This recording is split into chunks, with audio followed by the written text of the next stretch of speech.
ये आकाशवाणी रायपुर है। प्रादेशिक समाचार बुलेटिन के साथ मैं विभाष कुमार झा।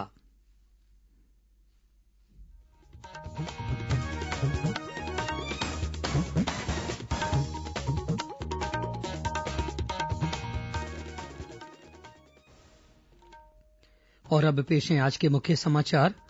कोरोना संक्रमण से बचाव के बारे में लोगों को जागरूक करने के लिए कल से शुरू होगा राष्ट्रव्यापी जन अभियान। छत्तीसगढ़ में कोरोना से स्वस्थ होने वालों की संख्या 1 लाख से अधिक हुई। केंद्रीय स्वास्थ्य मंत्रालय ने आगामी त्योहारों के मौसम में कोविड महामारी की रोकथाम के उपायों के सिलसिले में मानक संचालन प्रक्रिया जारी कर दी है। प्रदेश में किसानों की मांगों को लेकर भाजपा ने आज विभिन्न विकासखंडों में धरना प्रदर्शन किया और वन मंत्री मोहम्मद अकबर ने कहा है कि प्रदेश में लेमरू हाथी रिजर्व परियोजना से किसी भी गांव का विस्थापन नहीं होगा।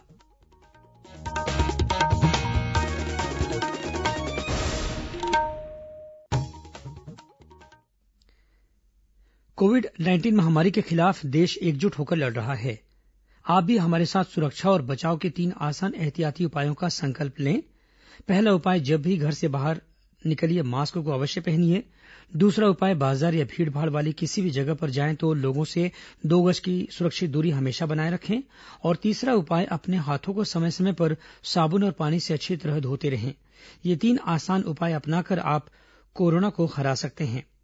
अब समाचार विस्तार से।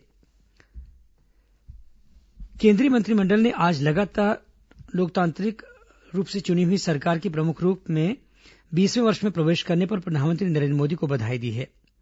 सूचना और प्रसारण मंत्री प्रकाश जावड़ेकर ने नई दिल्ली में संवाददाताओं को बताया कि श्री मोदी ने शासन और प्रमुख क्षेत्रों में सुधार किए तथा सरकार को भ्रष्टाचार से मुक्त किया। श्री जावड़ेकर ने कहा कि प्रधानमंत्री ने गरीब और वंचित वर्ग के लोगों के जीवन स्तर को ऊंचा उठाया है। कैबिनेट ने कल से कोरोना वायरस पर जन अभियान शुरू करने का भी फैसला किया। श्री जावड़ेकर ने कहा कि अभी इस महामारी की कोई वैक्सीन और उपचार उपलब्ध नहीं है, इसलिए मास्क लगाना, सुरक्षित दूरी और बार बार हाथ धोना ही इससे सुरक्षा के उपाय हैं। यह अभियान पोस्टर, बैनर और सोशल मीडिया के जरिए चलाया जाएगा। केंद्रीय स्वास्थ्य मंत्रालय ने आगामी त्योहारों के मौसम में कोविड महामारी की रोकथाम के उपायों के सिलसिले में मानक संचालन प्रक्रिया जारी कर दी है। देश में अक्टूबर से दिसंबर तक अनेक त्योहार मनाए जाते हैं। इस अवसर पर लोग सामूहिक पूजा, मेले, रैली, प्रदर्शनी और सांस्कृतिक उत्सवों का भी आयोजन करते हैं। केंद्रीय स्वास्थ्य मंत्रालय ने कहा है कि कोविड महामारी के संक्रमण को रोकने के लिए इस तरह के कार्यक्रमों के दौरान रोकथाम के उपाय पर अमल करना जरूरी है। 65 साल से अधिक उम्र के बुजुर्ग, रोगी, गर्भवती महिलाओं और 10 साल से कम उम्र के बच्चों को इस दौरान घर पर ही बने रहने की सलाह दी गई है। रैलियों और प्रतिमा विसर्जन समारोह के दौरान एकत्रित होने वाले लोगों की संख्या निर्धारित सीमा से अधिक न होने का ध्यान रखने और एक दूसरे से सुरक्षित दूरी बनाए रखने तथा आवश्यक रूप से मास्क पहनने को भी कहा गया है।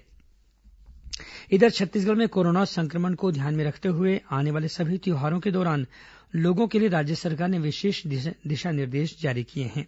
इसके लिए सभी जिला कलेक्टरों को स्थानीय परिस्थितियों के अनुसार आवश्यक कदम उठाने को कहा गया है। रायपुर जिले के लिए जारी निर्देशों में कलेक्टर डॉक्टर एस भारतीदासन ने कहा है कि नवरात्र पर्व के दौरान मंदिरों में ज्योति प्रज्वलन की अनुमति कुछ शर्तों के साथ दी जाएगी। इसके तहत मंदिर प्रांगण के भीतर निर्धारित स्थान पर ज्योति कलश की स्थापना की जाएगी। हालांकि ज्योति दर्शन के लिए श्रद्धालुओं का मंदिर में प्रवेश पूरी तरह से प्रतिबंधित रहेगा। कलेक्टर ने यह भी कहा है कि प्रशासन द्वारा दिए गए निर्देशों का मंदिरों द्वारा पालन नहीं किए जाने की स्थिति में मंदिर प्रबंधन के खिलाफ उचित कार्रवाई की जाएगी। उन्होंने मंदिर परिसरों में सुरक्षा की दृष्टि से अग्निशमन की व्यवस्था करने को भी कहा है। इस बीच नवरात्र पर्व को लेकर बिलासपुर जिला कलेक्टर सारांश मित्तर ने भी आदेश जारी कर कहा है कि रतनपुर स्थित महामाया मंदिर में भक्तगण माता के प्रत्यक्ष दर्शन नहीं कर पाएंगे। मंदिर में श्रद्धालुओं के लिए वर्चुअल दर्शन की व्यवस्था की जाएगी। छत्तीसगढ़ में कोरोना से स्वस्थ होने वालों की संख्या 1 लाख से अधिक हो गई है।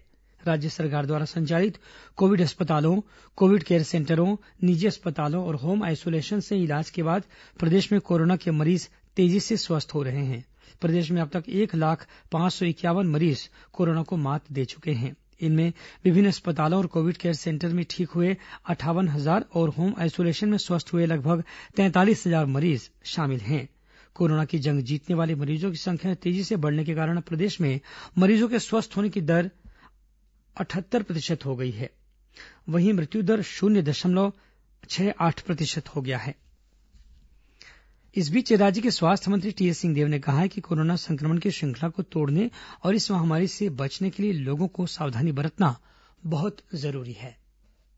कृपया करके हाथ बराबर धोते रहें। जब भी आप बाहर जाएं, शारीरिक दूरी 6 फुट की कम से कम बना के रखिए और हर समय मास्क जरूर पहन के रखिए।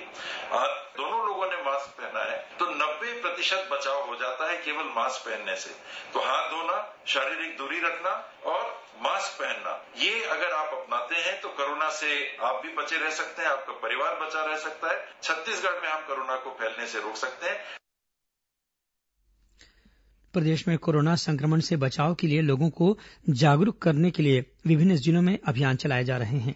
इसी कड़ी में मुंगेली जिले के सभी वार्डों में जन जागरूकता के लिए लाउड स्पीकर का उपयोग कर लोगों को आवश्यक जानकारियां दी जा रही हैं। इनमें अनिवार्य रूप से मास्क पहनना, सैनिटाइजर का उपयोग करना और घर की साफ सफाई के साथ ही समय समय पर हाथ धोते रहना भी शामिल है। बीते 5 अक्टूबर से प्रदेशभर में चलाए जा रहे सघन सामुदायिक सर्वेक्षण के तहत आज महासमुंद जिले के मुख्य चिकित्सा और स्वास्थ्य अधिकारी डॉक्टर आर.के. पर्दल ने वीडियो कॉन्फ्रेंसिंग के जरिए समीक्षा बैठक ली। उन्होंने सर्वेक्षण के कार्य में तेजी लाने और बेहतर परिणाम लाने के लिए शासन के दिशा निर्देशों का कड़ाई से पालन करने को कहा है। डॉक्टर पर्दल ने कहा कि सर्दी, खांसी या बुखार जैसे लक्षण वाले संदिग्ध मरीजों का तत्काल रैपिड एंटीजन टेस्ट कराया जाए। वहीं कोरोना के लक्षण वाले मरीजों का पहली बार रैपिड एंटीजन टेस्ट में नेगेटिव रिपोर्ट आने पर इनकी दोबारा पुष्टि के लिए आरटी-पीसीआर टेस्ट कराया जाए। प्रदेश में खेत खलिहानों के बीच मौजूदा धरसा यानी कच्चे रास्तों को पक्के मार्ग में बदलने के लिए धरसा विकास योजना शुरू की गई है। मुख्यमंत्री भूपेश बघेल ने कल स्वामी आत्मानंद की जयंती पर इसकी घोषणा की। इस योजना पर अमल करते हुए आज राज्य सरकार ने 3 विभागों के सचिवों की एक समिति गठित की है। पंचायत और ग्रामीण विकास विभाग के प्रमुख सचिव के अलावा लोक निर्माण और राजस्व तथा आपदा प्रबंधन विभाग के सचिवों को इस समिति का सदस्य बनाया गया है। यह समिति इस योजना को लागू करने के लिए 1 सप्ताह के भीतर शासन को प्रतिवेदन प्रस्तुत करेगी। समिति की पहली बैठक 9 अक्टूबर को होगी। प्रादेशिक समाचार आप आकाशवाणी रायपुर से सुन रहे हैं। कोविड-19 से बचाव और सुरक्षित रहने के 3 उपाय। मास्क लगाएं, 2 गज दूरी है जरूरी, सुरक्षित दूरी रखें, हाथ और मुंह साफ रखें।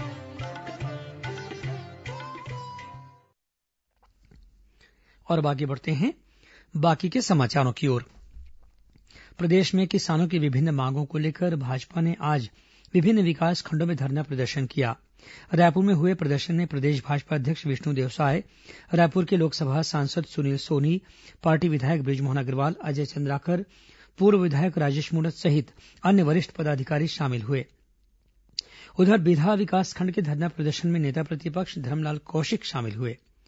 महासमुंद में हुए धरना प्रदर्शन में लोकसभा सांसद चुन्नीलाल साहू शामिल हुए।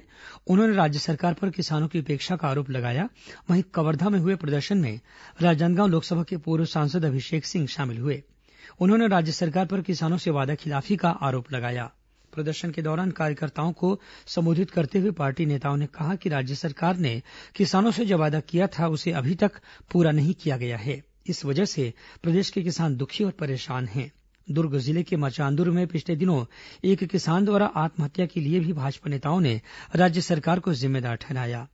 प्रदेश के अन्य जिलों में भी स्थानीय भाजपा कार्यकर्ताओं द्वारा धरना प्रदर्शन किए जाने के समाचार मिले हैं। इस बीच दुर्ग लोकसभा क्षेत्र के सांसद विजय बघेल ने कहा है कि केंद्र सरकार द्वारा पारित कृषि विधेयक किसानों के लिए लाभकारी हैं। आज सांकरा गांव में यात्री प्रतीक्षालय के भूमि पूजन के बाद किसान चौपाल को संबोधित करते हुए सांसद विजय बघेल ने कहा कि तीनों कृषि विधेयक किसानों और कृषि क्षेत्र को बढ़ावा देने वाले हैं। उन्होंने आरोप लगाया कि इन विधेयकों को लेकर कांग्रेस द्वारा किसानों को भ्रमित कर दुष्प्रचार किया जा रहा है। विजय बघेल ने स्पष्ट किया कि किसानों के लिए कृषि उपज मंडी में खरीदी पहले की तरह जारी रहेगी।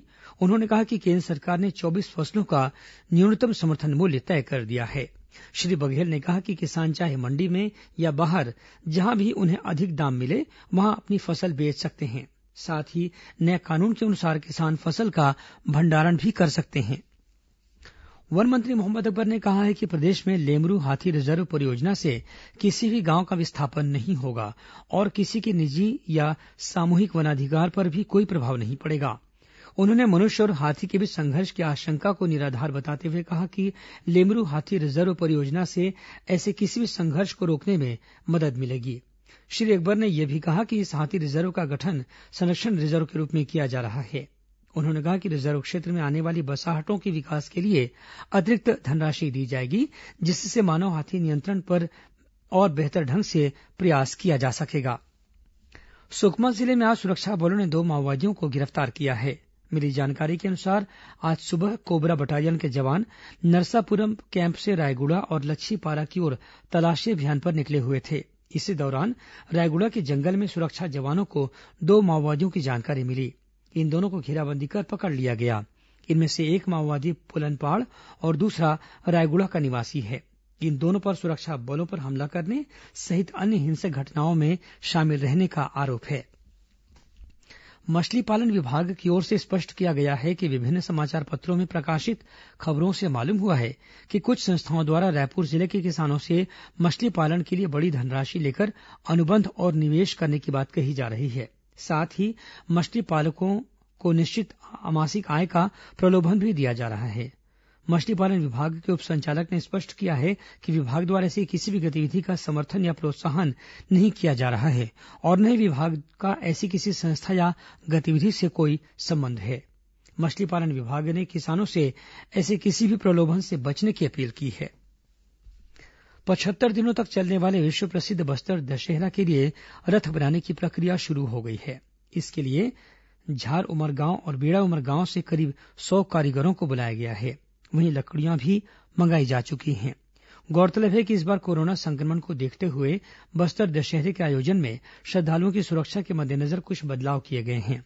इसी के तहत इस वर्ष 8 चक्कों का रथ बनाया जाएगा, जो बीते वर्षों की तुलना में छोटा रथ होगा। बस्तर दशहरे के तहत आगामी 16 अक्टूबर को काछनगुड़ी में पूजा विधान के साथ कलश स्थापना की जाएगी।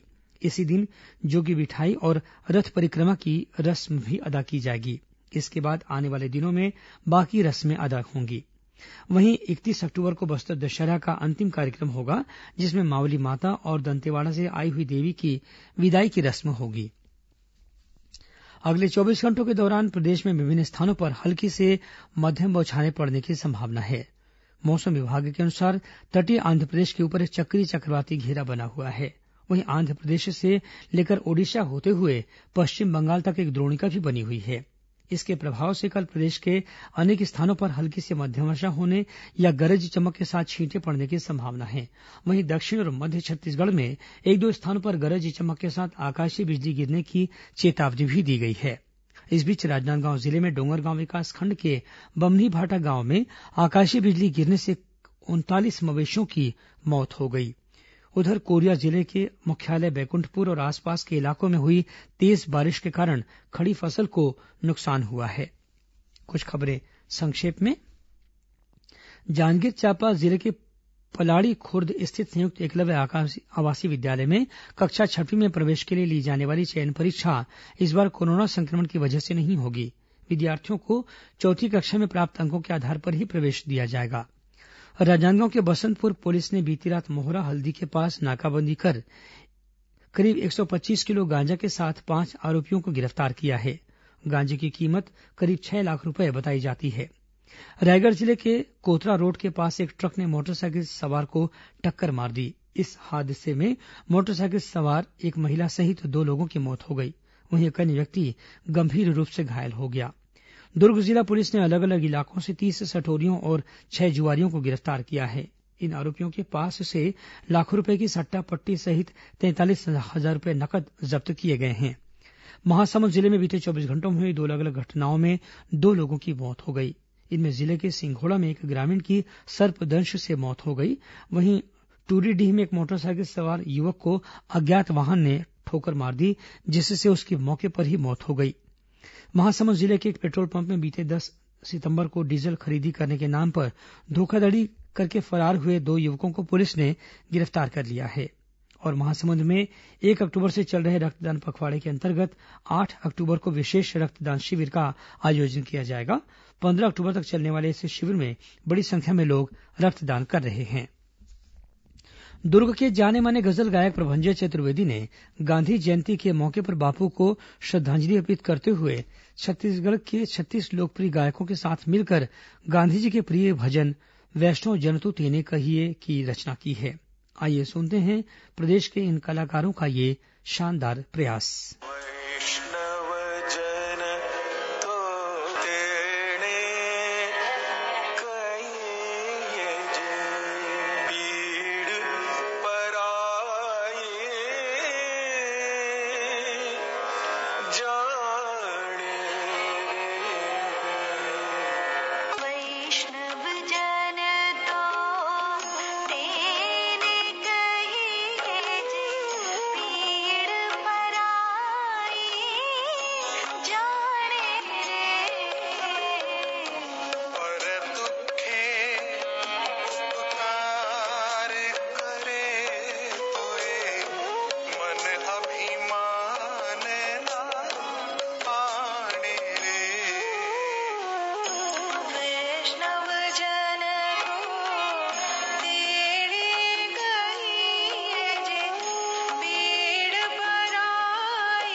अंत में मुख्य समाचार एक बार फिर। कोरोना संक्रमण से बचाव के बारे में लोगों को जागरूक करने के लिए कल से शुरू होगा राष्ट्रव्यापी जन अभियान। छत्तीसगढ़ में कोरोना से स्वस्थ होने वालों की संख्या 1 लाख से अधिक हुई। केंद्रीय स्वास्थ्य मंत्रालय ने आगामी त्योहारों के मौसम में कोविड महामारी की रोकथाम के उपायों के सिलसिले में मानक संचालन प्रक्रिया जारी कर दी है। प्रदेश में किसानों की मांगों को लेकर भाजपा ने आज विभिन्न विकासखंडों में धरना प्रदर्शन किया। और वन मंत्री मोहम्मद अकबर ने कहा है कि प्रदेश में लेमरू हाथी रिजर्व परियोजना से किसी भी गांव का विस्थापन नहीं होगा। इसी के साथ प्रादेशिक समाचार बुलेटिन समाप्त हुआ। नमस्कार।